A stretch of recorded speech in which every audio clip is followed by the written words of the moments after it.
Good, good. How y'all doing tonight? Wow, we good, man. I see you in that Dodgers.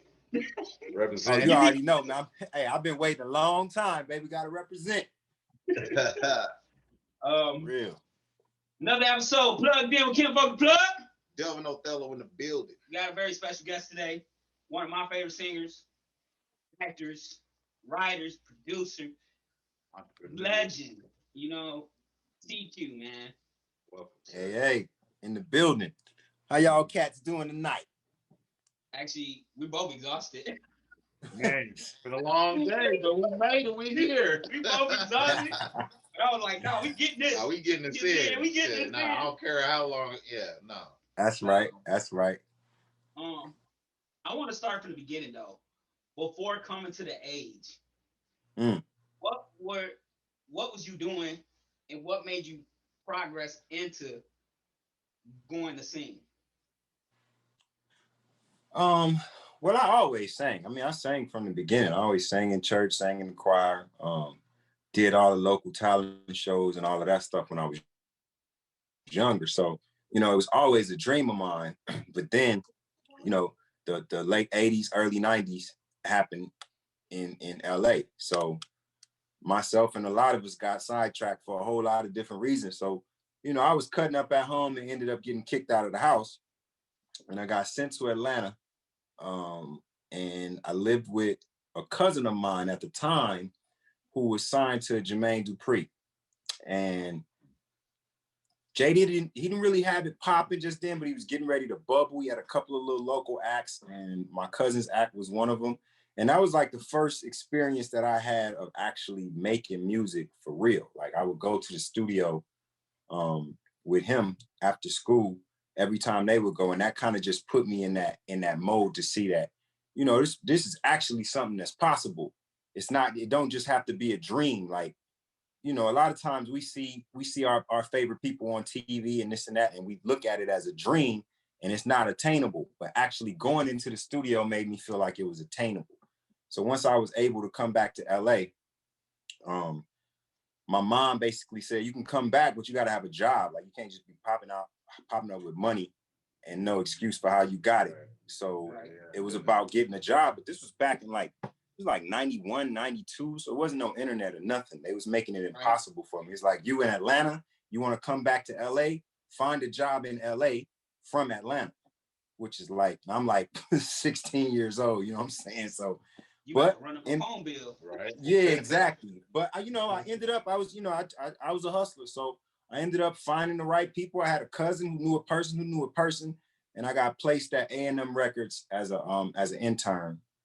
My parents let me come back, and that's where I made the connections that I needed to make. Did you learn a lot as an intern?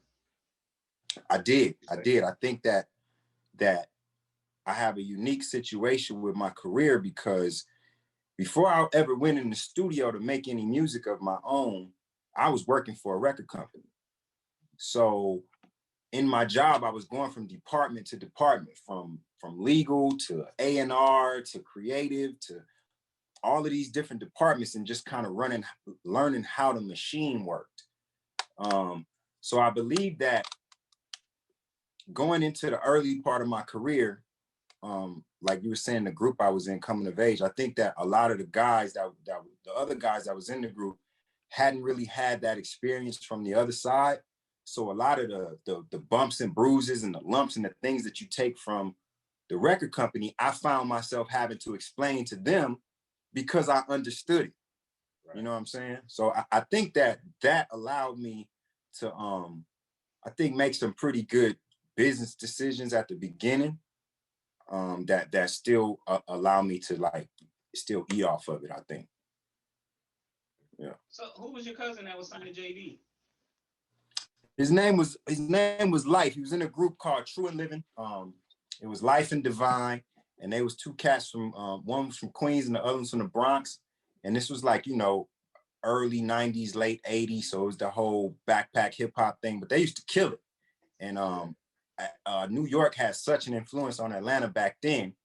And JD has always had them beats. So, you put them two together and it was magic, man. And this was at the time when he had like he had just got Crisscross. They wasn't out yet. He had like Silk Timed Leather, a couple of other acts. And like they literally used to just be recording around the corner from where my cousin lived, which is where I was living at the time. So it's just always studio hopping in Atlanta. And it's like, I never went in the studio or nothing. I never recorded or anything myself. A lot of them didn't even know that I did music, but I was just always kind of soaking it up. And I remember on my way back, we actually drove back from Atlanta to LA when I moved back. And all of these groups that I was in the studio with, seeing them make their records. It was Monica, it was Arrested Development, TLC, Crisscross. I actually heard all of these people come on the radio for the first time. So that solidifies it. I'm in the car, like talking to my mama, like, yo, I was in the studio when they was recording this. I remember this song. So, that's what gassed me up more than anything else. When I got home, I wasn't about to dump shit no more. Let me figure out how to make some music. Right. Yeah. So how did it come in as an age then come the group? Was that like something you knew these guys, or like, hey, we just gonna throw y'all together? Nah, man, it's a crazy story. So I told you about that internship. It was A&M Records in Hollywood. And on my last day there, each one of the interns got to go around and ask their bosses, like have meetings with the bosses and ask them whatever questions they wanted. Well, I took one of my meetings and ran into this lady who had just signed a group to the label. And everybody at the label was going crazy about this group, saying that they're going to be the next Janet Jackson for us. So I'm like, okay, let me run out here and holler at this lady because I see her in the parking lot about to leave. I ran out there, hollered at her. I told her I could sing, and I told her that I write songs. And she raised an eyebrow. So we traded songs. Make a long story short, I sang for her that night. She loved it. She wanted to meet me. Totally different from this.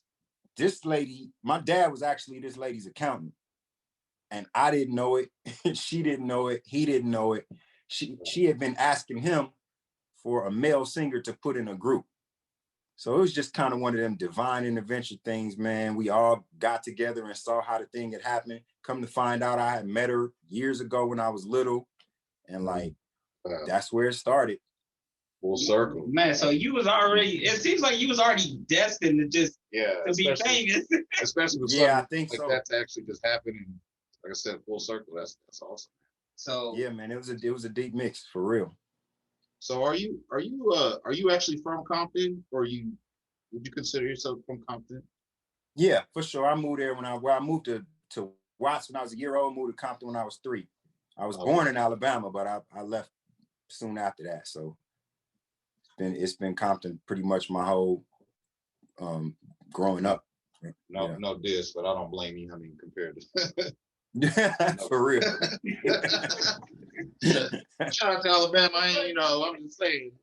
I'm the same way. They can have that shit, bro. Want to go to Alabama or Cali? You're going to Cali all the time. All the time.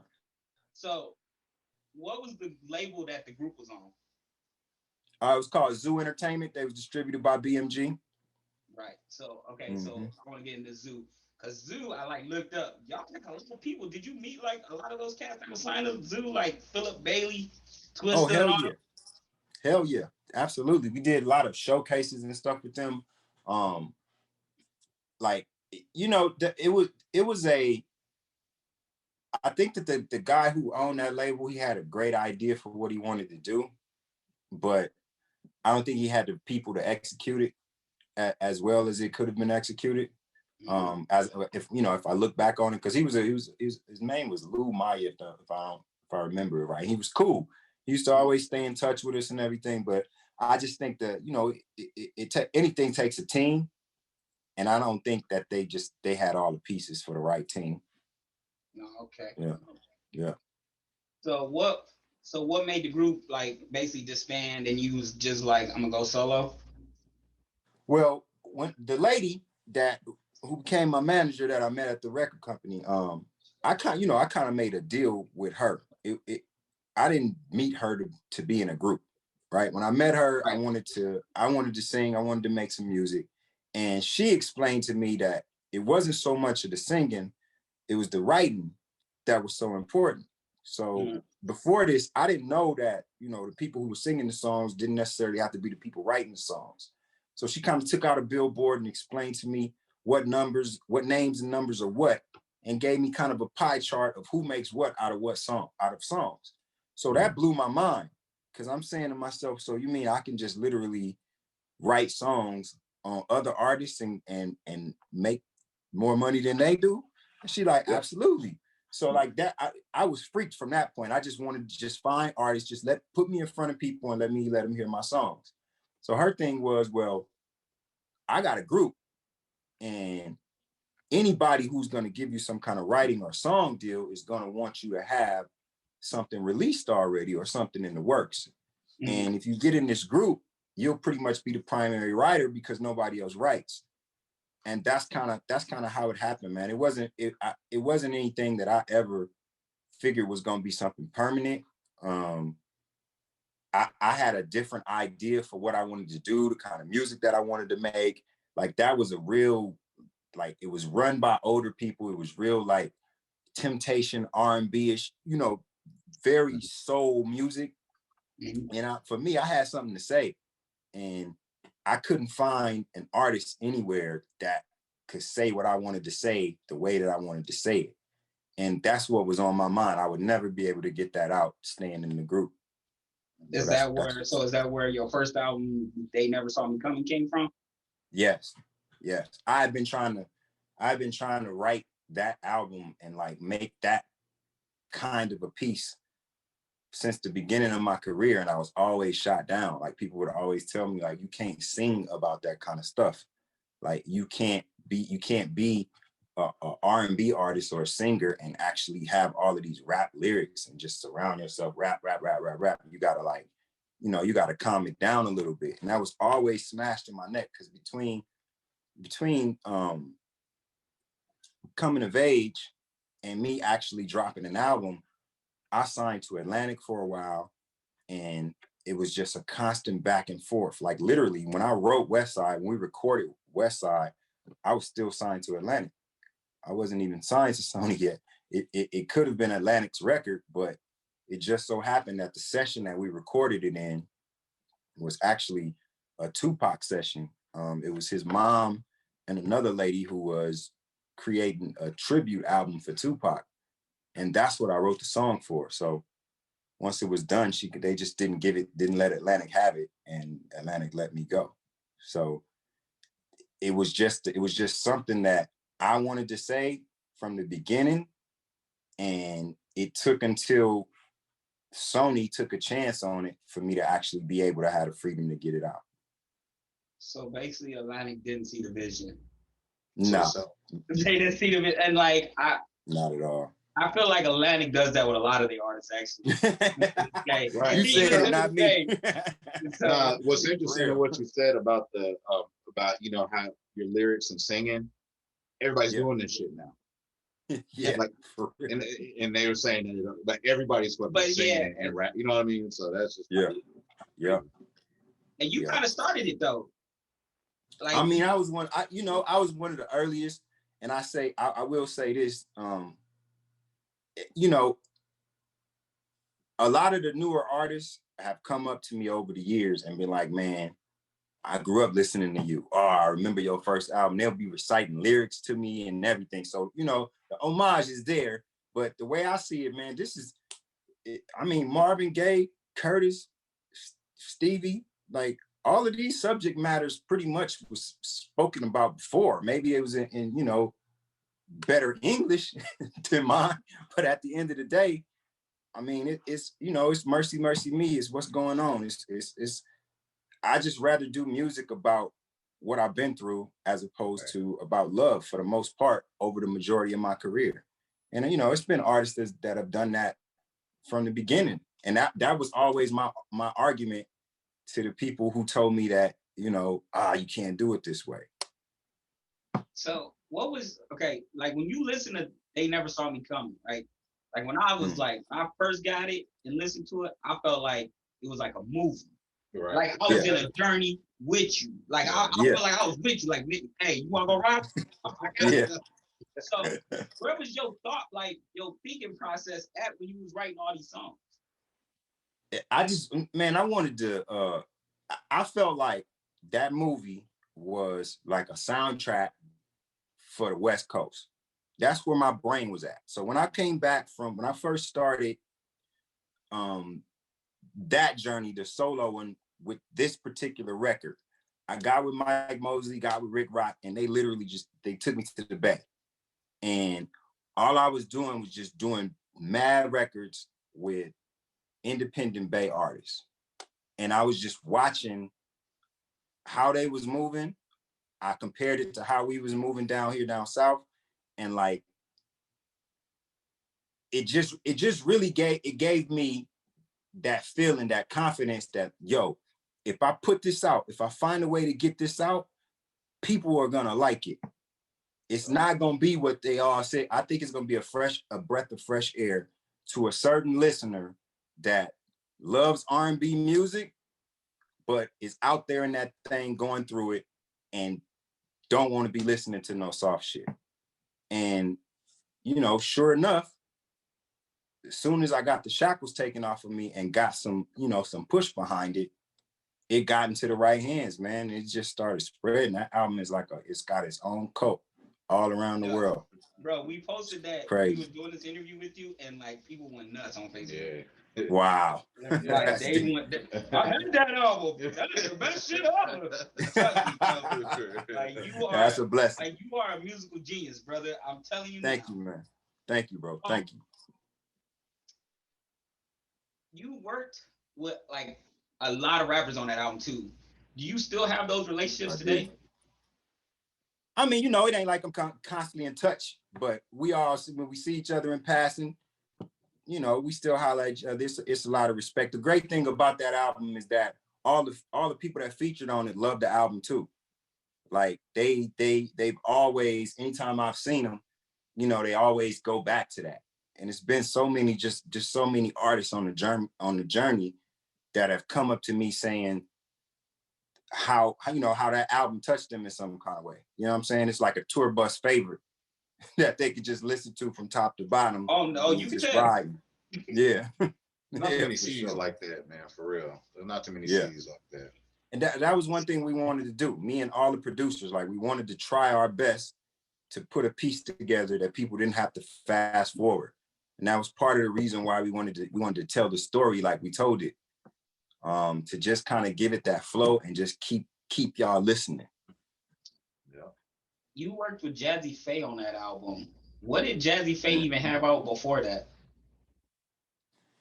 Man, I don't know, man. You know, he was bubbling, but I think that he had, you know what? I think that at the time when we was working, he was working on a lot of his other hits that came out at the time. So they was like in the can, but none of them had really dropped yet.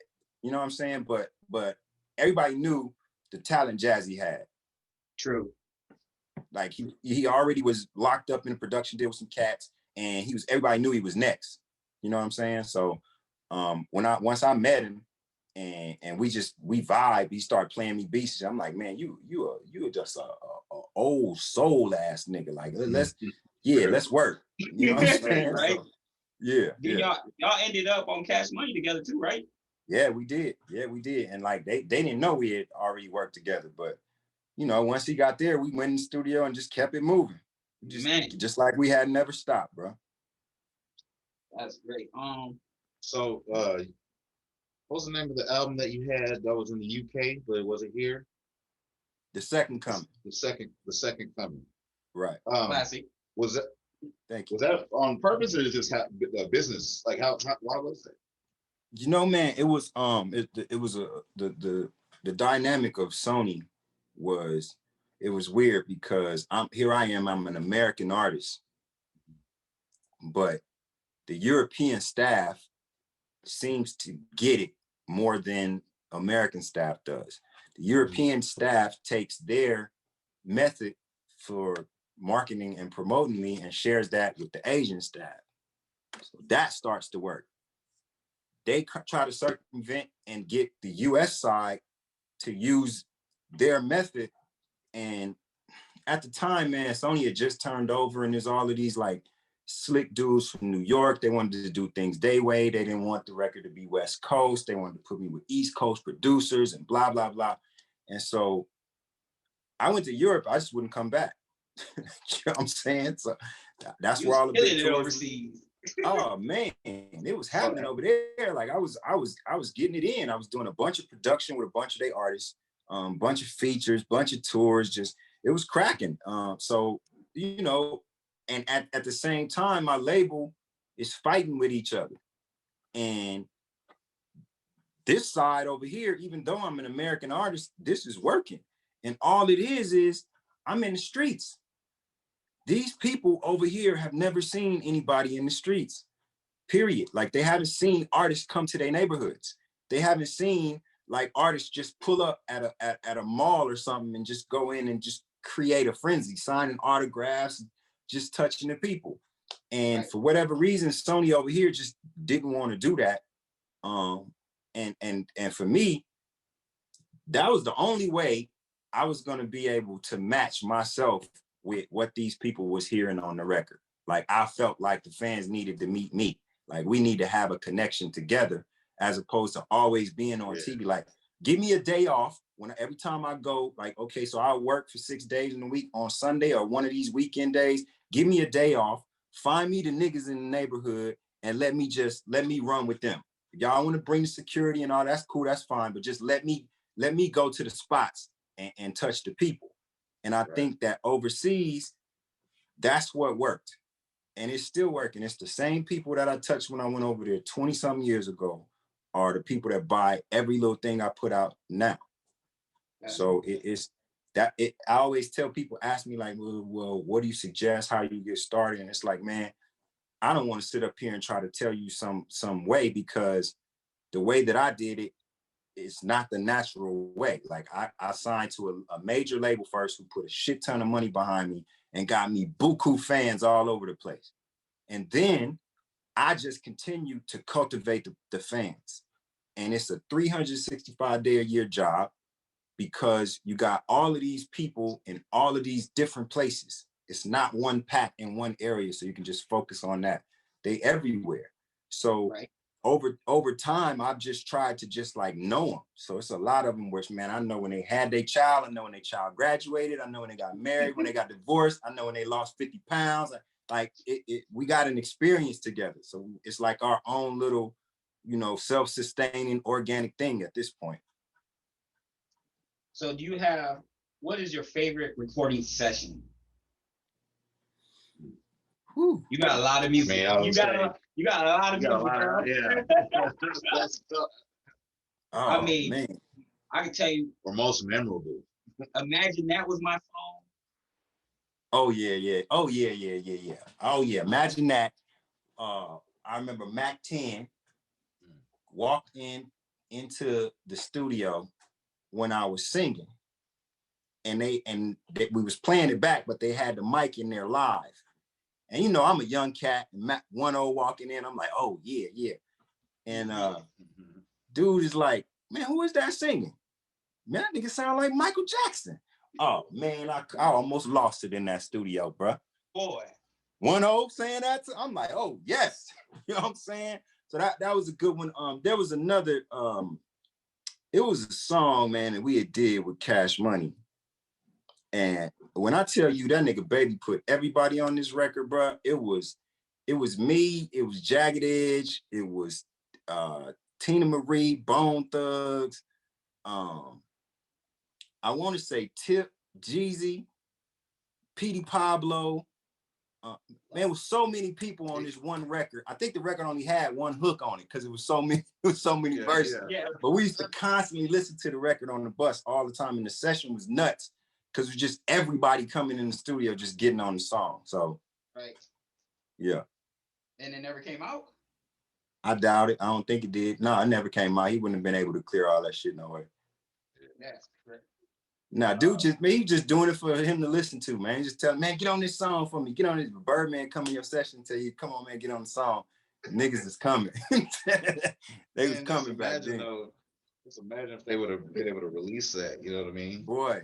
Oh man, it's so many, bro. It's so many. I don't know what what dude is doing with all of the songs that we did at the time that I was there, but it's some of them that came out as other songs on other artists, but it's so many of them. Like dude did a whole album, him and R. Kelly. It was supposed to be Best of Both Worlds Part 2.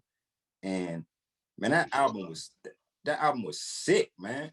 Like I was gonna leave Cash Money a year before I did. And when he said they was doing that, I was like, nah, we're gonna put a chill pill on this right quick. Yeah. But I guess legally, whatever happened, and I wasn't able to drop. I don't know where the songs are. I couldn't get away with none of them.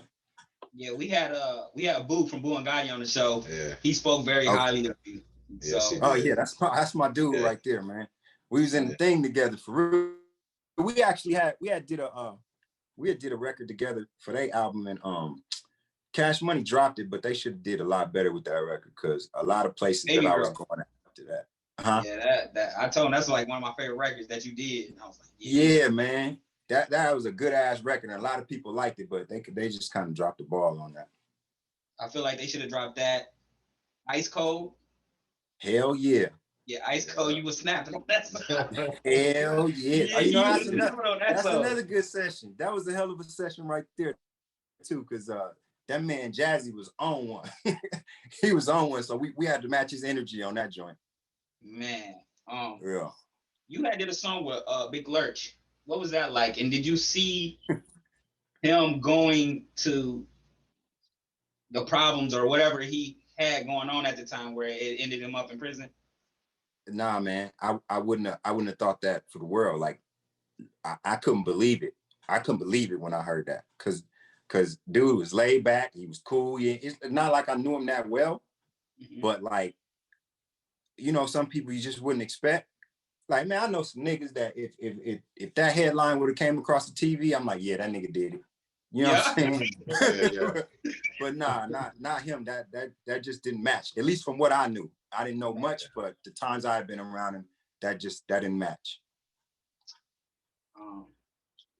Who's your favorite Cash Money artist besides you? Or at the time, who was your favorite? It was Wayne. It was Wayne. Oh, okay.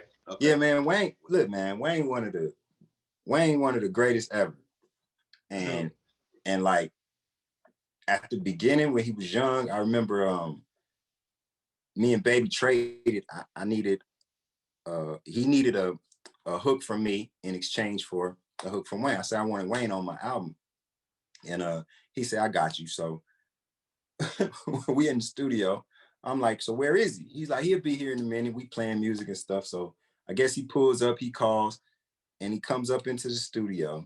I remember the little nigga walks in, and the glass to go into the vocal booth, he twists it in a way where he can see himself, and then he tells the engineer to play the song. So he plays the song down once, and I got all my parts on it. The space is open for him, and he just standing there, kind of dancing to himself, kind of rapping to himself. Then he say, "All right, play it one more time." Man, after they played it the second time, the dude went in the studio, did his verse in one take, did some ad libs, came out, stood up and looked at us as if to say, "That all right?" Baby looked at me and said, "You like it?" I said, "Yeah." Wayne came, gave me a pound, gave Baby a pound, and left. So now I'm looking out the window. We upstairs, I'm looking downstairs. I see the little nigga walk out. His car was still on. Somebody was in the car, nigga left the car running and peeled off. I say, Stunner, you got you up. That nigga there is a superstar. And he was like, yeah, I know it. What song was this? This was a song I had called Ride On. It was the Charlie Brown beat. Yeah, and you remember that? Yeah, it was for the Second Coming, but it had all them label issues going at the time. Actually, you had a lot of people on the Second Coming. You had like Ja Rule. How'd that happen? That happened through Irv, actually. We had, who was that? Who was that ended up linking us? I think at the time, Murder Inc. was doing some kind of project with Epic, I want to say. And that's how we ended up linking up. and ended up doing the song with Ja. But it was absolutely through Irv. I didn't know Ja before I met Irv. Okay. Yeah. Yeah, that's a hard song. Let's see, second comment, Super Bitches. Yeah. That's what I think that was the second single. That was a hard yeah. song. Yeah, and that song, man, like I was having so many problems with Sony at the time. You know, Baby Them was trying to get me out of that deal. And Sony got a hold of them and said, look, stop calling us, stop tampering with our artists, or we're gonna sue. So yeah, so so Slim was kind of like, man, if you can get yourself out of there some kind of way, we got you. And I just didn't see Sony going anywhere. Like I was gonna either live in London or I was gonna come home and try to make some music for America at some other label. And it's like I wasn't really trying to be a full-time English person. You know what I'm saying? Like I had some stuff I wanted to prove at home. And like Super Bitches actually was the way I got out, because they didn't know we were shooting that kind of video for it. And at the end of it, if you was to watch it, you'll see like we even stamped 2000 Sony Music Entertainment at the end of it. And bro, we was taking it to high schools and dumping it over fences and stuff. Oh, they was getting all kinds of calls, and like I was doing wild shit at the end of the deal. Oh, you can tell. Yeah, exactly. I'm just trying to like let me go. And then finally they was like, man, we out of the TQ business, man. Go do what the fuck. You go sign the Baby, go jump in the lake. Just get the fuck on. Yeah. So yeah. Who was the first major artist you wrote for? First one I wrote for. It was probably a group overseas called Another Level. They was actually signed to Jay-Z. You got a song with them. Yeah, they was actually signed to Jay-Z at the time. And they was big over there. Most of my earlier stuff was for artists over there for the most part. And then once, to be honest, the best part about signing with Cash Money was, Baby had that mouthpiece. Right. So Baby talked me into a lot of work. You know what I mean? And those copyrights that I accumulated over the time working there, even though I didn't put an album out, it wasn't, I couldn't, at times that I wanted to be mad, I couldn't really be mad. You know what I'm saying? Because I really started this to write and just accumulate a bunch of publishing and a bunch of copyrights. So that's what I did while I was there, really. So is that also how you met what's her name, Sarah Connor? Overseas. Yep. That's how that ended up happening, man. I just on all of my interviews, all of the TV shows, anytime I had a chance to talk, I always talked about songwriting more than anything else. They would talk about, oh, well, this and that, blah, blah, blah, and I would always try to reel it back into songwriting, because I just wanted everybody to know that I write and I could write for your artist. And so the head of her label, actually at the time, I had done a deal with Clive Davis, a song deal at Arista before he went to J Records. And one of his partners from back in the day that he does publishing deals with was the head of her label over in Germany. She reached out to Clive. Clive got to me. We linked up over in Germany and put that together. To this day, she's the biggest selling German artist in history. And I gave her first record. Huh? You still working with her? No, it's been a while, man. It's been a long time. She like completely popped now. So it's like, they took her over the bridge. You feel what I'm saying? But still though, they love their first projects, man. They recur constantly. It's a lot of shit. That's why she stay on the wall. I see that. Yeah, she stays, she gonna always stay on the wall. That's right. So what do you feel like is one of your biggest accomplishments then? One of my biggest accomplishments. It may sound weird to some people, but like I'm a fan before I'm anything else. My biggest moment to me was the Up in Smoke tour. Like that because that was the time when I could actually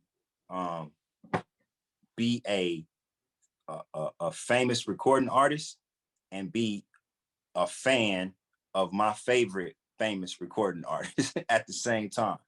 So, you know, I get up there and I do my thing. And when I come off, Warren G is coming up, Dog Pound is coming up, Snoop Dogg is coming up, Ice Cube, Dub C, shit, Dre, Snoop. Eminem, right? I mean, Wasn't like M on that tour? Eminem, yeah, Eminem, D12, Exhibit. Like, I mean, bro, after I perform every night, I go to the soundboard and watch the whole show.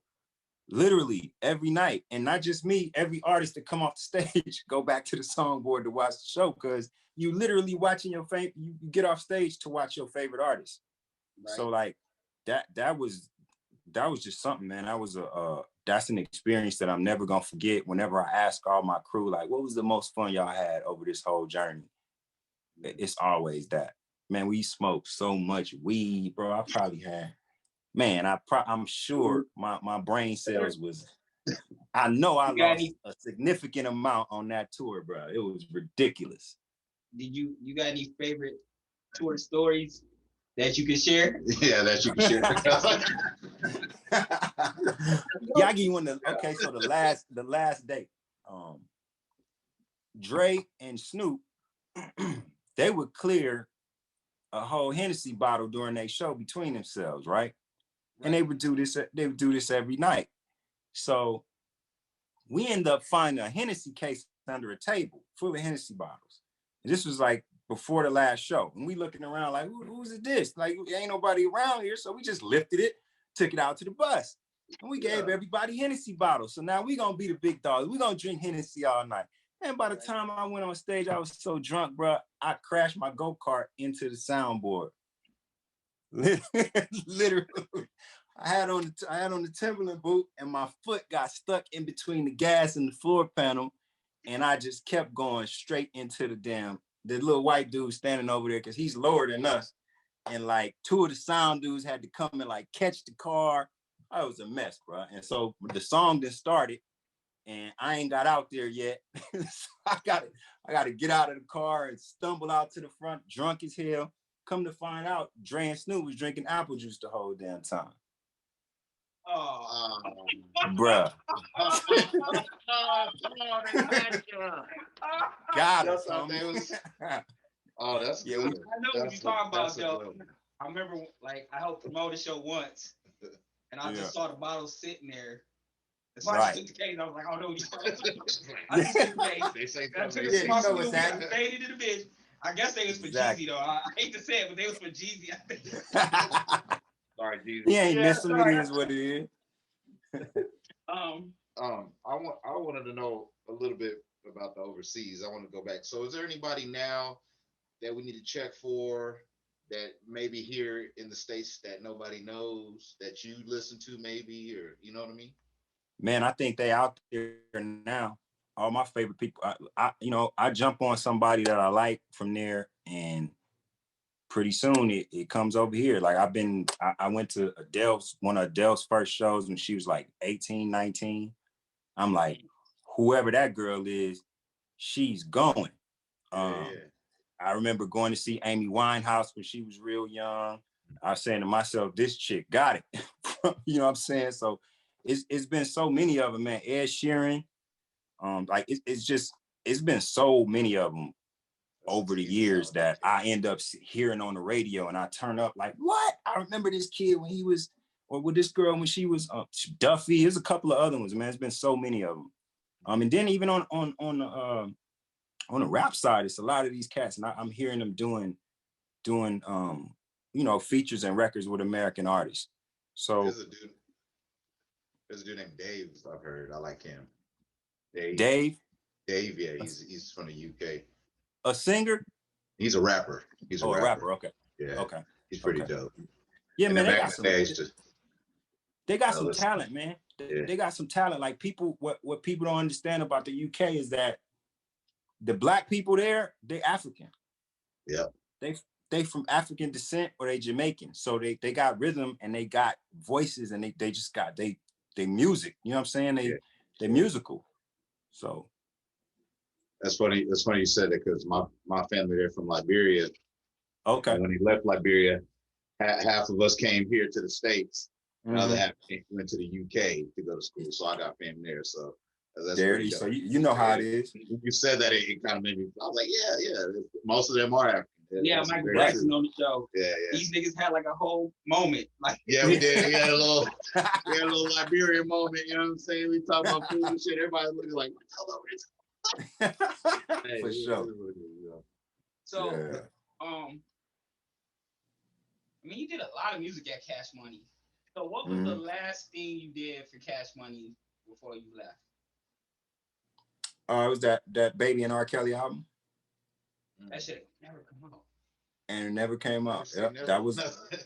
Yeah, I mean, them songs are somewhere. So I don't know. You know, I don't know what he's doing with them. But that was the last. That was the last project that I worked on there. Cause like, you know, after that, I just started. I wasn't from there. I didn't know them. I met Baby and them on the road. They was cool. But he just had me pack up and move.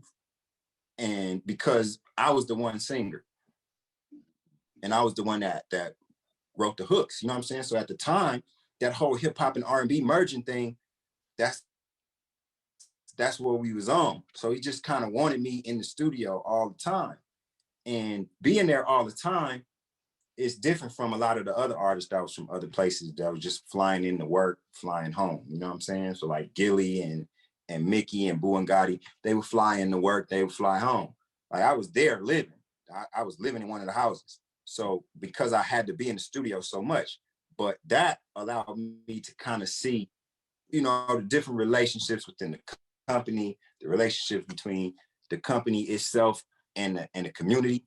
You know, the people in the neighborhood, in the areas where these dudes supposed to come from.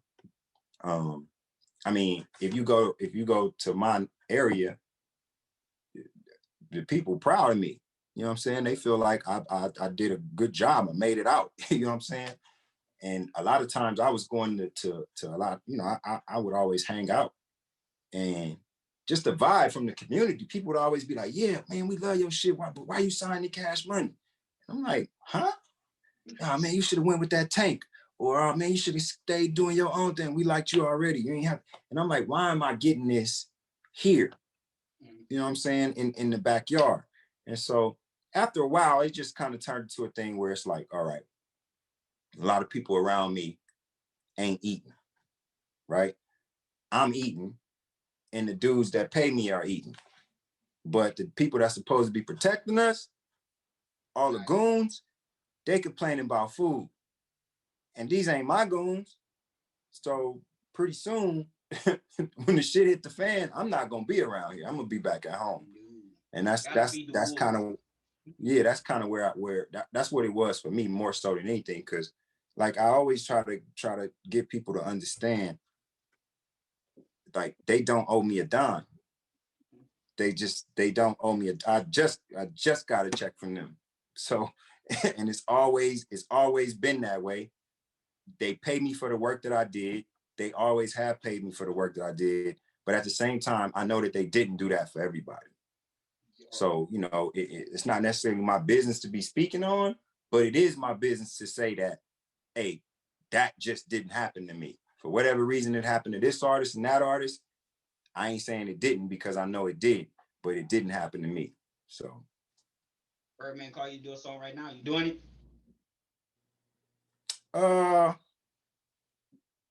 Business gotta be right. Yeah, business gotta be right. Business gotta be right. I got at this point, because I when I got away, he wasn't necessarily happy about it. Like I didn't do it in the upright way. You know what I'm saying? I was kind of mad at him at the time anyway. So I just kind of did it through my lawyer. And he ain't really like that. I hadn't seen him a couple of times since then, and we cool. We didn't gave each other a pound and everything, but I know his ego, and he probably tried to jerk me. He probably tried to jerk me just because. You know what I'm saying? But like I say, man, people say what they want about old boy, and he got some ways and did some shit that to other people, for the most part, a lot of it I ain't like, but the nigga paid me everything he owed me always. It never was late, never was no bullshit, just always. So I mean, you stayed working with cats even after you was gone. Like you was working with Mickey. Oh yeah. And Glasses Malone. Oh yeah. Yeah. You know, man, we did a lot of good music while I was there. A lot of them dudes is talented. You know what I'm saying? Mickey, my favorite rapper, still. He goes hard, bro. He does. He goes hard. What? Bruh, I've been in the studio with that dude where my mouth was just literally on the ground. Everybody's mouth was just on the ground. Like anytime anybody wanted to battle, anybody talking to all of the other crews, you know, it was at the time everybody had a label. It was the Bad Boy, it was this, it was that. Anytime anybody wanted anything, we coming out there with Wayne, Mickey, and Gilly. All right, what y'all want to do? Whoever. Got about Gilly. Whoever wants some, get some. So, you know, it's kind of like you feel like you got Michael Jordan, Kobe Bryant on your squad. Like, let's go. Yeah. So, you know, I got a lot of respect for what Baby was trying to do at the time, signing all of them cats, because everybody was extremely talented. I don't know what the fuck happened. I don't think he understood the caliber of men that he was signing. Because before we got there, the Hot Boys was his little homies. Yeah. He was kind of that was a family situation more so than anything. He was more of a father figure to them. And when he started going out of that mode and signing us, Mac and Gilly and me, like we got shit going, man. We got families. We already made records before. So the dynamic is going to be a bit different. A man is only going to take so much, you know what I'm saying? So I think that's pretty much what it came down to. I don't think that Baby was willing to change enough from the boss of the label of the Hot Boys to the boss of the label with us, who all were separate entities of our own. You feel what I'm saying? That makes sense. Makes a lot of sense. Yeah. The shit that he say to them, he ain't gonna be able to say to y'all. Exactly. Nah. Like, nah, we don't play this. Nah, that shit ain't gonna work, bro. Yeah. And not only that, nigga, we gonna say some shit back, and you're not gonna like it. Yeah. And then it becomes a thing where, all right, we ain't trying to be insubordinate, but it's like, nigga, you my boss at this record company. You ain't my boss in life. You know what I'm saying? I'm a man just like you a man. So, and you know, and I think that I'm not making an excuse for him, but I'm just saying he had to be everything for the Hot Boys. You know what I mean? And then Cash Money is his baby, right? And then all that he feels like he did for them, they up and leave him, betray him, whatever it is in his head that he feels like they did to him, right? And Wayne being the only one that stayed. So it's a lot of times when the nigga would talk about it, he was hurt by whatever happened with the Hot Boys from his perspective. Now, I know all them niggas. They all my niggas. And I know their perspective. And their perspective look a little bit more on point than his does. But at the end of the day, the truth of the matter is that he was hurt by whatever happened that caused them to go their separate ways. So when we came, he really wanted to just kind of clank it down and make sure that he had a team that was going to run with him, you know, for the duration. And I think that we would have if he would have adjusted the way that he did things. But I mean, at this point, not that none of us need each other. So maybe it happened the way God wanted it to happen. I mean, and then you recorded Gemini, right? And it did come out, right? No, I did.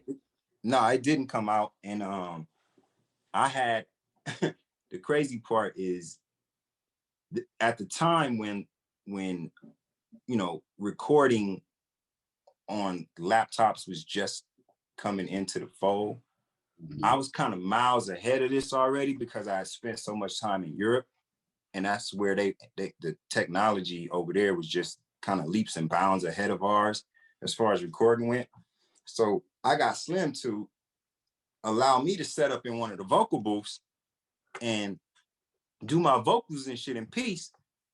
And when they need me to come get on the rapper shit, just call me and I'll come out of there. So sure enough, he set me up my own room in Patchwork, and I would come in and I would get tracks from Fresh and Jazzy, take them in there and do them myself, right? And then I bring them back with my vocals on them. Well, they didn't understand that basically you just giving me all the masters. So this big drive that I'm walking around with, every time I go home, I dump this motherfucker on my home computer. So I was able to walk away with the majority of my own music that I recorded while I was there. And what I did was I just waited until their ownership of it was over. And I put the motherfucker out. And I had Wayne on that bitch at the time. Oh, no, it jammed. I got it. I got a copy of it. That's a smooth move right there, man. Yeah, I get that to you. Yeah, so I put it out myself, man, and it did its part for me. You did Listen, another gay project. Yeah. You was in Toledo. That's when I met you, like the first time. And I ran up in you, and yeah, I got that album.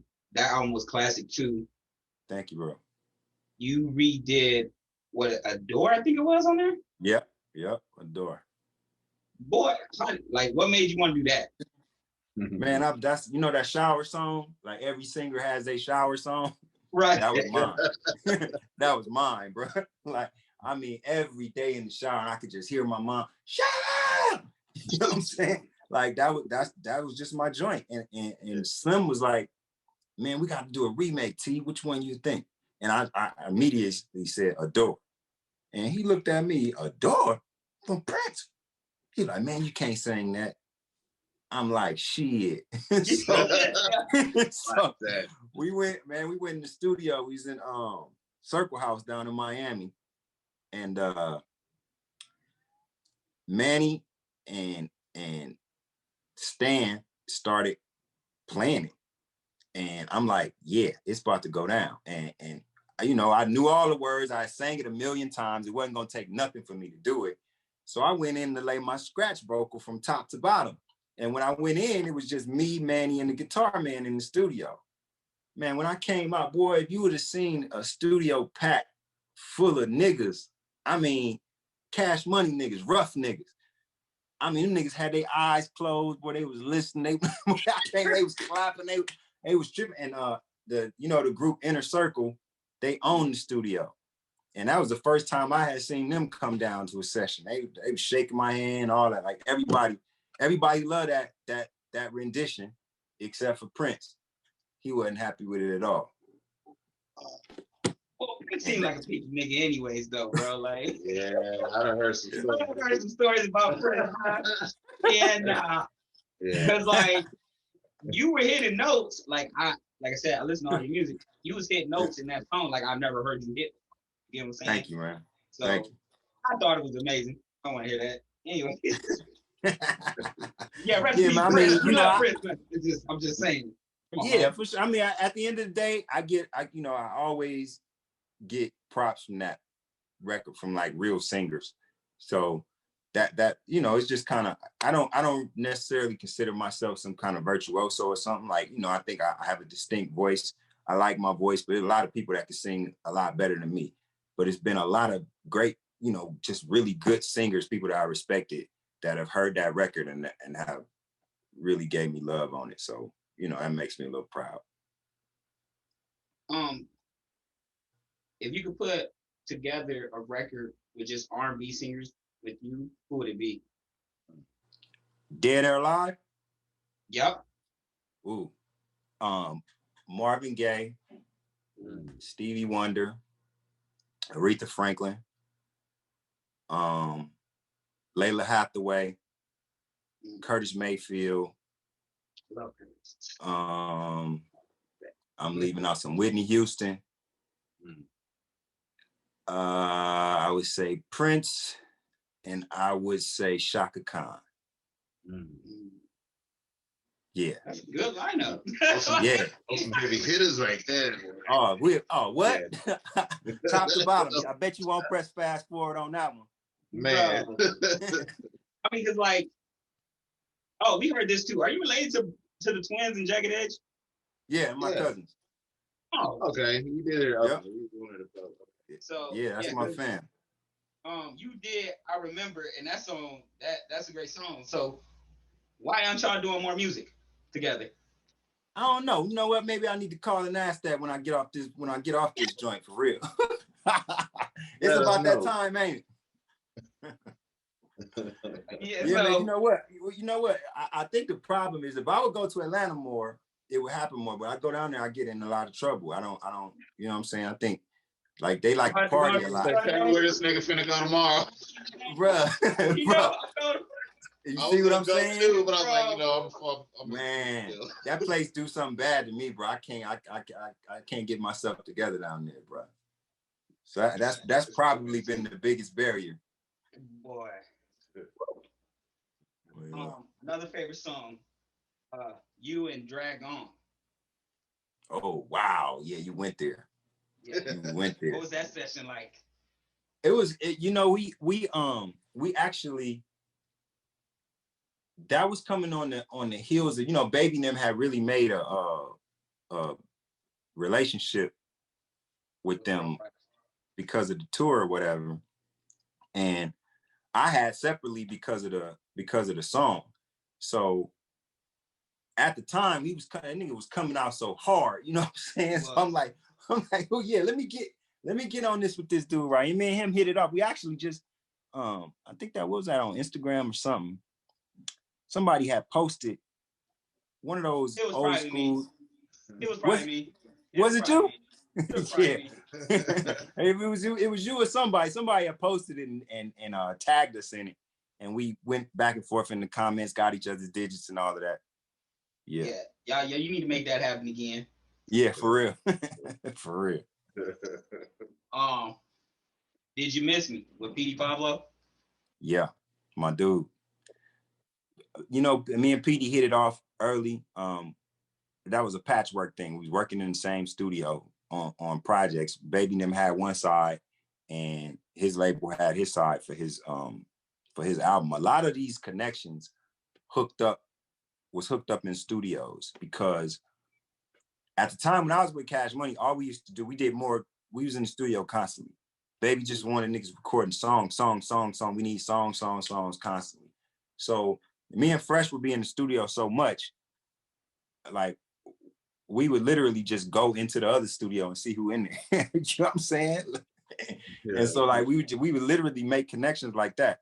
That's how I met PD. PD was in there recording in the other room, and I actually just kind of walked in there like, oh damn, what's happening? Right. And it just kind of happened from there. From that point, man, PD done been all to the crib and everything. Like, that's my dude for real. That's dope. Are you gonna do some more movies? You know what? I'm actually a couple of friends of mine are working on an indie film, and they wrote me a part in it. It's something that I wanted to try, and it's kind of a thing where I say, okay, I tried it. It ain't something that I love, like I love music. But if you have an ability or you have a talent or you're able to do something, get your feet wet if you have the opportunity. So I had a couple of opportunities. Yeah. It's not something that I've openly pursued since, the couple that I did. And that one that I went overseas and did, like, that was just, it was, I got 2 boys. So, you can show your little boys, they daddy sword fighting and shit, riding camels and all that. You know what I'm saying? That's kind of what it was. Yeah, that's kind of what it was for, more so than anything. So, it's just it was a blessing to be able to do it. But this one that they working on, if they pull it together, I'm definitely do that one. Oh, okay. Yeah. Are you still writing for artists? Yeah, man. I had actually stopped for a while. I ain't gonna say stop, but just kind of stopped shopping stuff because I was just digging off into other things. But I actually just got back with Mike and Femi, who was the cast that I wrote West Side with. And we've been writing Mike's a bunch of songs. Yeah, man, for real. We've been writing a bunch of stuff. Man, we've been writing a bunch of stuff for just, whoever. So I'm getting back out there shopping, getting back with the publishing company and getting this music out there. Cause it's, it's still a place for R&B, man. And when you writing, publishing, copyright is residual income, even though it's not necessarily what it used to be. You never know who calls for a song. You know what I'm saying? Yeah. Like, I'm sitting here one day watching TV and, somebody calls and says, oh, such and such company wants to use this song. How much? You know what I'm saying? You don't know when that's going to happen. Like that's the great thing about copyright and about publishing. At any given time, I wrote so many songs on myself and on so many artists. You never know when somebody is going to come back and want to remake it or use a piece of it for a sample or whatever. And that it pays the bills, bro. So who do you want to write for?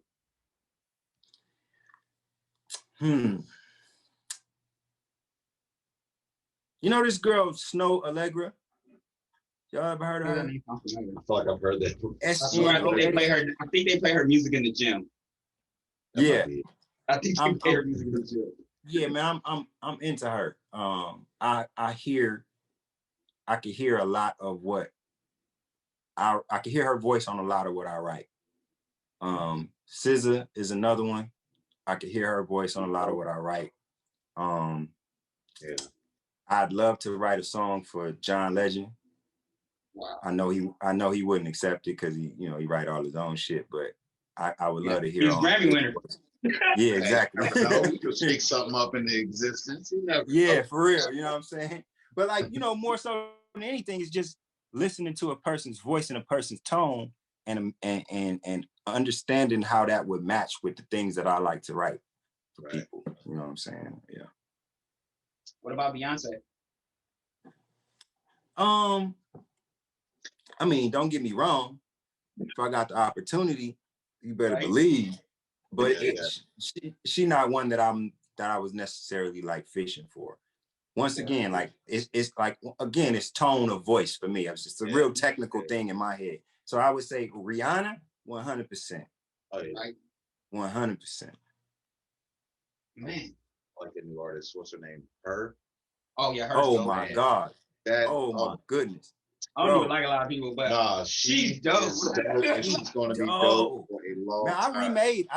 I do this thing for my fans called New Music Tuesday, where on Tuesdays, not every Tuesday, but periodically, I just drop a cover song, and I did her A Hard Place. We made that last year, and my fans loved it, and it was like it was one of them things. Like I said, it's that tone. It's like she's got that tone that I like to write in and that I like to write for. You know what I'm saying? Yeah, she's a beast, bro. She's one of my favorites right now. I heard she can play like 6 instruments or something crazy. Yeah, man. She all the way talented. She gifted talented. Yeah. You play the piano though, right? What you say? You play the piano, right? I mean, not good enough to play in front of somebody. You know what I'm saying? I play good enough better than most people. You was killing it in that one video, you know. Yeah, but see, if you would have heard me, nah. So I dabble a little bit, man. I just do it for my chord structure to make sure my writing is on point and I'm writing within where it's at. But I ain't never been one to just like sit and play for anybody and sing, because it's something about, I don't know if I got the hand-eye coordination or what, but I get to paying attention to what I'm playing and not paying attention to what I'm singing and vice versa. So let me leave that where it's at. So what's next for TQ, man? Well, actually, I just got back yesterday from Houston. I was down there shooting a video for a new single that I got coming out Valentine's Day for the ladies. It's called Rose, and that's me and my boy Femi, who wrote West Side with me. So yeah, we just shot the video for that. that's dropping on Valentine's Day. And I'm gonna try to put something out, you know, probably once a month this year. Try to give them a new song, new video. I don't know, man. It's been a weird year with COVID and all of that. So but you have put out a lot of music. You had the Christmas project. Yeah. That was dope. Yeah. You did the project for Just for the Ladies, the Babe List. Right. Yeah. It's with my fan base, like it's like I was saying earlier, man. We kind of just we self-sustaining. You know what I'm saying? I think that with most of them, we've had this relationship for so long that any new TQ music is like a collector's item. Yeah. Like anything that they want to add it to everything else. And so like the majority of the things that you can buy off of my website, they're gonna come signed with a personal message. And that becomes a centerpiece for a table or something to hang on the wall, or you know what I'm saying? That I've seen so many elaborate things that people have made with all my CD covers and CDs in that they just got hanging up in they man caves or in their music room or whatever. So I think that I made a serious mark, I think, and touched a certain amount of people. And I think that's still there. So it's for me to just keep giving it to them. Like it's still fun to make music. You know what I'm saying? And especially when you have people that really respect it and that love the music that you make, you just keep giving it to them. And at this point, at this age, I got my hands into other things. Music basically, it takes care of me. It pays the bills. So it allows me to explore in this or in that, or, so thank God that those copyrights and that publishing, that residual income has always been something that just could be a foundation for me. So at this point, I'm at the position where I can just make music for fun, man. Make the kind of music you want, make the kind of music your fans want to listen to. And, I wish it could have been like this for the majority of my career, where the business part of it wasn't as much pressure. You know what I'm saying? Because there were times when you go in the studio and you're making what you think is going to work as opposed to making what you love. And a lot of times that's because of pressure from the people who need the bottom line. You know what I'm saying?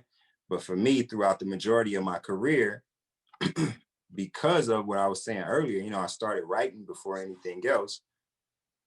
There's always just been a significant amount of my income based on what I've already done. So I've always just wanted to just try stuff. You know what I'm saying? I wanted to work with this artist, work with that artist, not kind of be put into a shell. But, you got to walk a fine line too, because when you have a fan base that's been down with you for so long, they've been down with you for a reason. They want to hear a certain thing from you. So you experiment too much and they're going to be mad. If they mad, you fucked. Right, true. Cisco. Yeah. Yeah, exactly. I'm sorry. I know it was random as fuck, but the way you said that, that's the first thing that popped up, because that first CD for sure. Fire. That second shit, I don't know what the fuck. Man. Man. Yo, man, I mean, it happened to me. It happened to me. Like my album, Kinda Blue, which personally I liked it. You know what I'm saying? It was experimental. I was going into different genres trying to do it. Yo, my fans was like, nah, bruh. That ain't we ain't about that. I'm like, okay, you ain't gotta tell me twice, goddamn it. You said that album was called Kinda Blue? It's called Kinda Blue, yeah. Kinda Blue. You tripping. Stop. Anyway, so bro, I be asking, bro. I be listening to so much music. Bro, he sends me something like every day. I'm like, really? Who is this? Bro, I'm You ahead. Yeah, that's right. Bro, yeah. I thought I was right. until I fucked with this nigga. I'm like, that's right. How do you feel about when 50 Cent said your name? Oh man, listen. all I heard was just people just telling some of the damnedest people just telling me about it. So I mean, shit, thank you, 50. Right, every time, you know, every time people bring me up, I end up getting some more fans or something. I think like a couple of years ago, man, Drake posted a picture. I guess I don't know what it was about, but he posted a pic. He was posting pictures of like old school R&B dudes. I guess R&B dudes from the 90s or whatever. And one of them was me. Bro, I got like 3,000 followers in a week just because of this nigga posting a picture. I don't know if he was clowning. I don't know. I don't even necessarily know what it was about. But I don't think he was clowning. I'm pretty sure Drake was probably big. Like, he wanted whatever it was. Artist. It's just the point of even when people used to, you know, diss each other in battle rap. Like, the reason why you want to battle that nigga is because that nigga doing something that's working. You know what I'm saying? Right. Like, you're not gonna battle some bum because it don't mean nothing if you know what I'm saying? Yeah. You're not gonna mention somebody that's trash because it don't mean nothing. So if you get one of the big boys to mention your name for whatever reason, shit, run with that shit. Nigga wasn't gonna rob me, no way. So I mean, right? It is what it is. You know what I'm saying? I had a question in my head. I forgot what it was already. So like, oh, this is what it was. A lot of artists do a part 2. Are you doing a They Never Saw Me Coming part 2? I don't think so. Man. Last year I released the 20th anniversary version of it, and it had the remixes on it. It had a new little kind of live mix of West Side, and the way I did the album cover is I just wrote a real personal note to everybody who bought it, and it just kicked off all over again. Man, I had to reorder. I'm like, man, y'all, every last one of y'all, like some of y'all, I remember signing the first album for your ass. And like y'all buying it again and again, like, nah, but I gotta get my cousin one, I gotta get my uncle one, I gotta get this.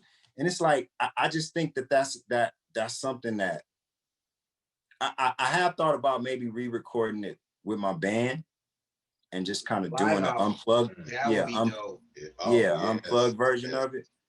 But outside of that, nah, man, I think it's that piece. I think it's sometimes you just get that one, and it's that one, and you just kind of let it be, because the amount of people who wanted to buy that album again last year, I couldn't believe it. And still now, it's like it's sold out, and I don't want to order no more, but people are constantly hitting me, oh, you gonna put They Never Saw Me Coming back up, you gonna put it back up? I'm like, nah. He said nah.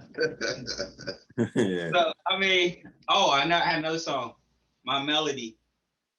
Oh yeah, that's another a hell of a when you said studio sessions earlier, that was another one that I was thinking about. Quick is one of my favorite producers. He's one of the most talented. He's one of the most talented people I've ever been in the studio with.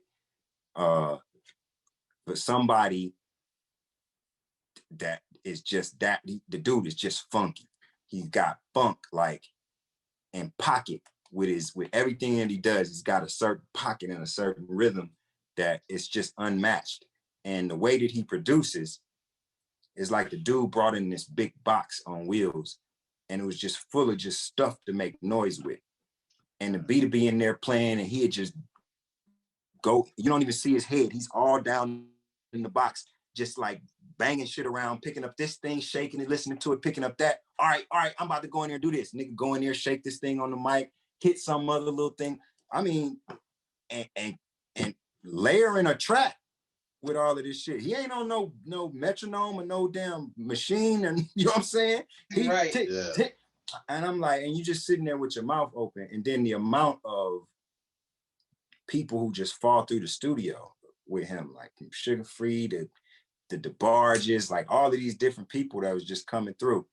And I remember me and him took a break, and we went out to the car, and he was like, man, I'm about to play you something, and you got to understand this is where we got to go. Like, we got to make this kind of mark. and he played me Lauryn Hill's album before it came out. And we sat in this car and listened to her whole album. And when we came out, it was like, okay, we gotta dig deep. You know what I'm saying? So, I thought like some pressure.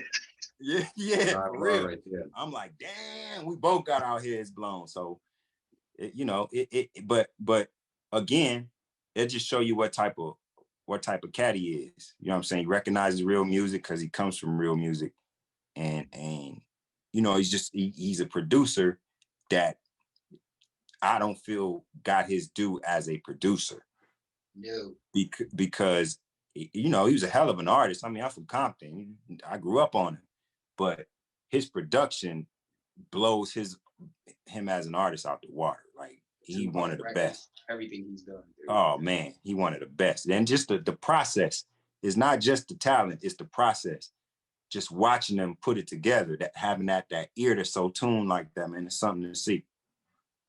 Like, he's one of my favorite, and Teddy Riley.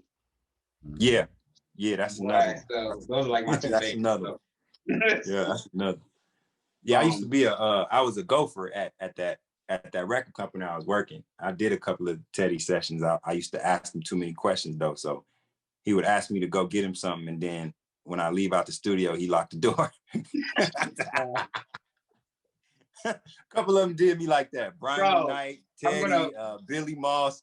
Man, I used to ask too many questions. I wanted to know how they were doing what they were doing, bro. So I can't wait to see him again now, because I'm definitely gonna bring that up. Yeah, tell him. Tell him. That was good. Up in Smoke Tour, I forgot to ask you this. So I heard that Eminem was a prankster. Did you get pranked by Eminem at all? Nah, you know what? Because I had something Eminem needed in his life. Eminem was addicted to that Super Bitches video. And listen, that we had them on back in the day. They had these V-Lite video VHS tapes, right? And they was the VHS, but they was made out of styrofoam. So you could play them like 10 times and they would pop. Oh, this nigga Eminem would come in, hey man, you got another one of the videos? Got another one of the videos? I'm like, bro, what are you doing with the videos? Like, we only bought 2 boxes of them. I mean, like, are you just, what are you doing? He's like, man, I like that video, man. Give me another one. Just running it. So I didn't get pranked because he was always trying to get another video. So, man, that's good. Though. But yeah, he did his thing, man. He got a bunch of them out there. He got some of his fans one night at a after party. Like, a lot of times we would go to Eminem's after parties because, like, we was younger than Dre and all of them, right? And like, they parties was hood for the most part at the end of the day. And then they was only there for a second and then they was gone. Eminem's parties, on the other hand, they were on the other side of town. And on the other side of town, it was a bit more wild. Wasn't nobody trying to shoot each other.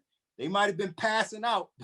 They wasn't trying to, it wasn't in that area. So a lot of times I'm the R&B dude out there. Ain't no more R&B dudes out there.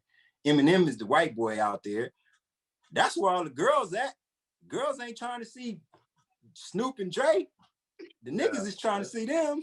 You know what I'm saying? So once we saw the Eminem spot was the spot to go, that's where we started going. Then Corrupt started coming with us. Like, oh yeah, y'all niggas done found it. Y'all niggas done found it. This is where we gonna do it. Yeah. So, who's your top 5 favorite West Coast rappers? From the top, Tupac 1. Kendrick Lamar 2. Ooh, that's a hitter. I'm gonna say, I gotta talk about the real spitting ass dudes. I'm gonna say Corrupt 3.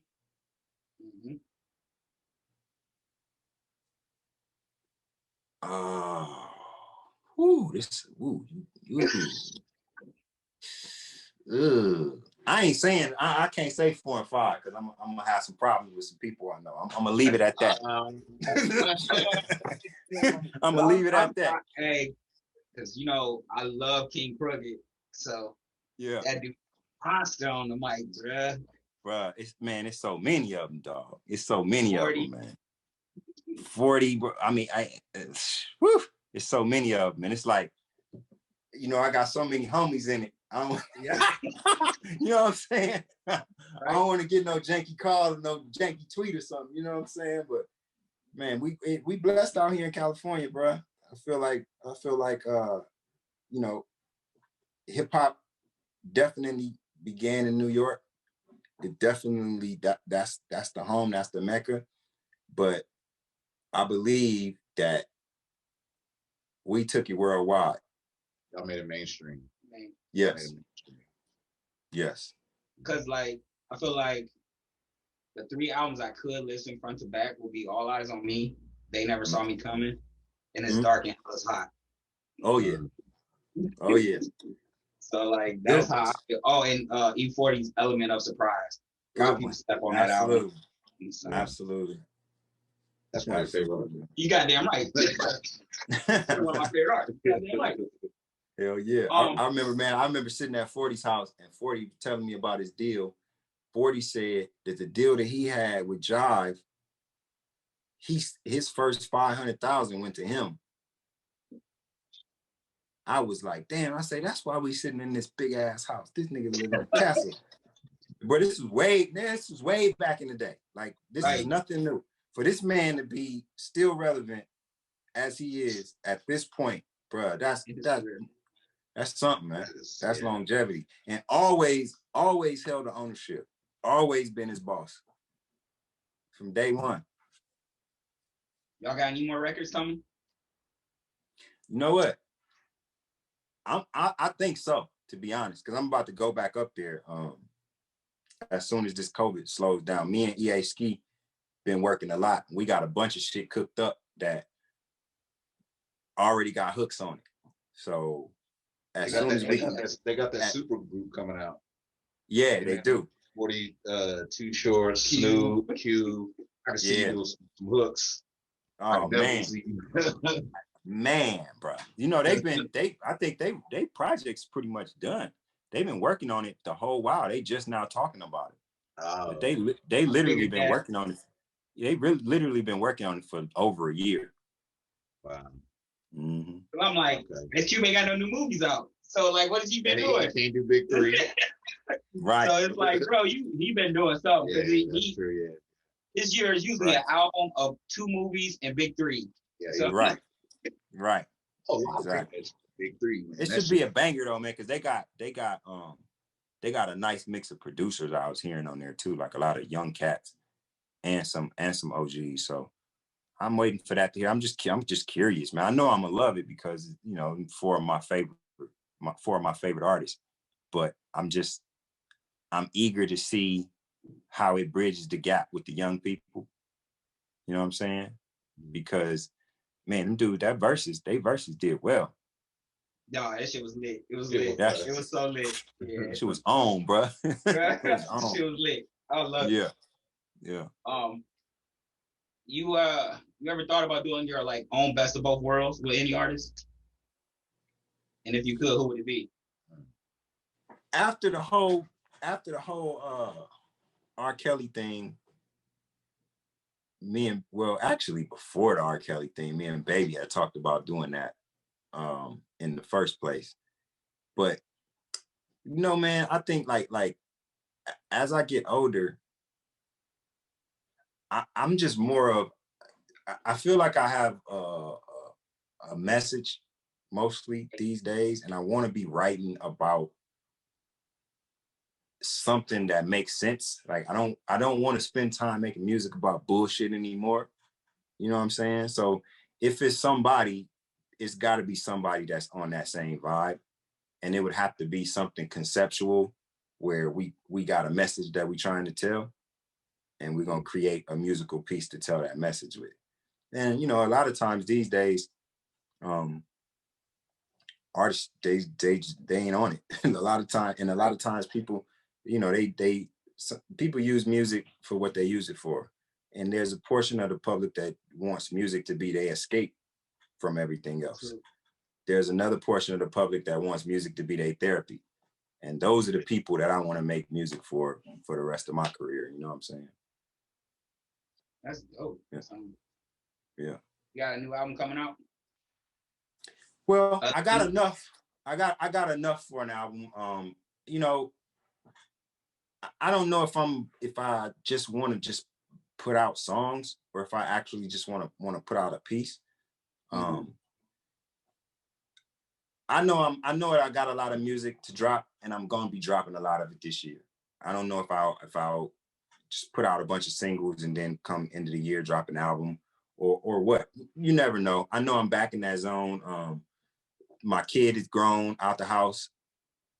A lot of shit then changed to where I can literally just start focusing back on music more so than anything else. So I've been writing a whole lot, been doing a whole lot. It's gonna be a lot dropping in 2021. Your son is I think, isn't your son a YouTuber or something? Yeah, well, both of them really. Well, both of them. The youngest one is more the YouTuber. The oldest one is actually working on his album. We just finished his single. Actually, it's getting mixed right now, and he's shooting this video up here next week. So, is he singing or rapping? Both. Oh, okay. He kind of sing rap, but you know, he one of these new kids, man. You know what I'm saying? Like, he got the talent. He's always had the talent. He's always had that thing about him. But you know, this new music, it ain't our music. You know what I'm saying? So it's a lot of never lied. Right. So you know, it's a lot of what they do. I'm not necessarily into, but when I take his music and I compare it to the shit I hear on the radio, I'm like, all right, this kid got something. He got something. And then whenever I'm around, you know, young people or whatever, I try to pop in his record to just see how they feel about it. And most of the time, he get good response, man. So we're gonna see. We're gonna see what's gonna happen. He got, you know, but he's always wanted to. He's always had that thing, man. Early on, I used to take him on stage with me, and like this fool would just cut off. He'd take his shirt off, and be mean mugging, and just, oh my goodness. So I'm like, you know, it's on him. So we just gotta let him fly. But so who's his favorite artist? I don't even know, man. I don't know, cause you know, me and him, bro, we just, he on the new shit, I'm on the old shit. It just is what it is. And whenever it's like something that I love, it's like, yeah, that's cool, Dad, but that's old. You know what I'm saying? And when it's something that he loves, it's like, man, yeah, that's cool, but son, that's that new shit. You know what I'm saying?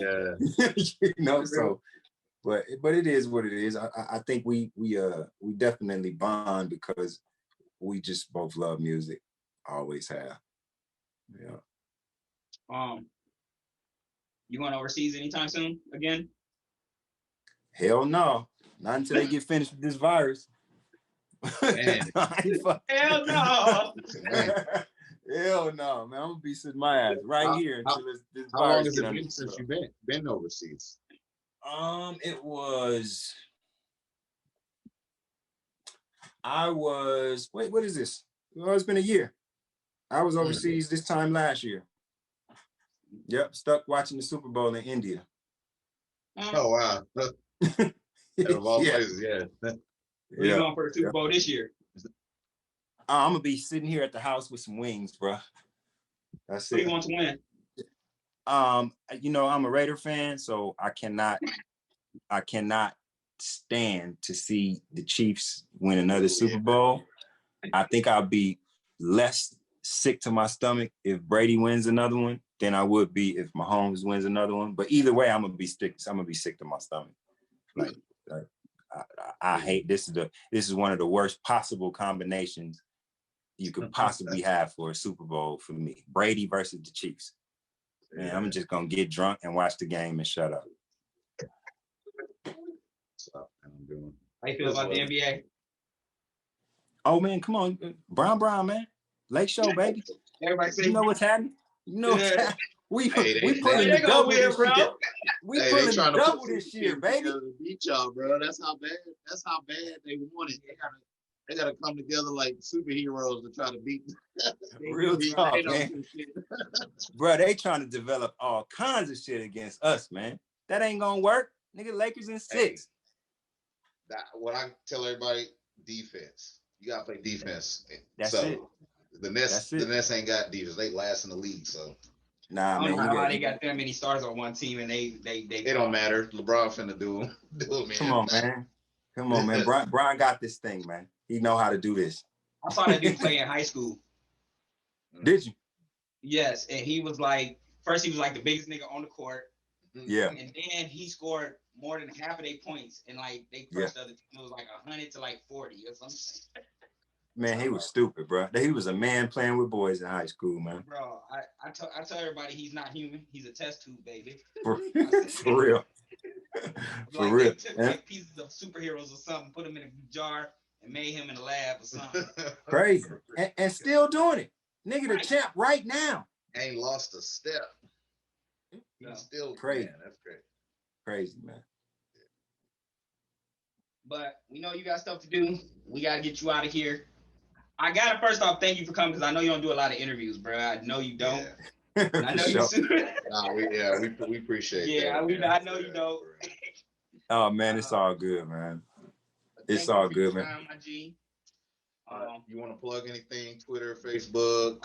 Yeah, man, definitely. Website, especially your website. Yeah, for sure, man. Listen, thank y'all for having me, bro. It was a fun talk. Y'all asked some good questions that took me back, got me to talking. So thank y'all for that. But yeah, hit me up on my website, man. It's just a place to go to like experience my music. A lot of people, I always get this, damn, I remember dude, what happened to him? Go to my website, therealtq.com. And just go to the music page, therealtq.com/music. That's where you can hear everything at. It's even links to all of my streaming sites and everything else, Spotify, Pandora, all that stuff. We got a sweet merch store. So you want to get into some TQ merch, it's there. All my music is there, my blog. If you want to follow me on social media, on pretty much everything, I'm at TQ the Trojan. That's Twitter, that's YouTube, that's Instagram, and my Facebook page is The Real TQ. So, man, follow me. I try to follow everybody that follows me as much as I can.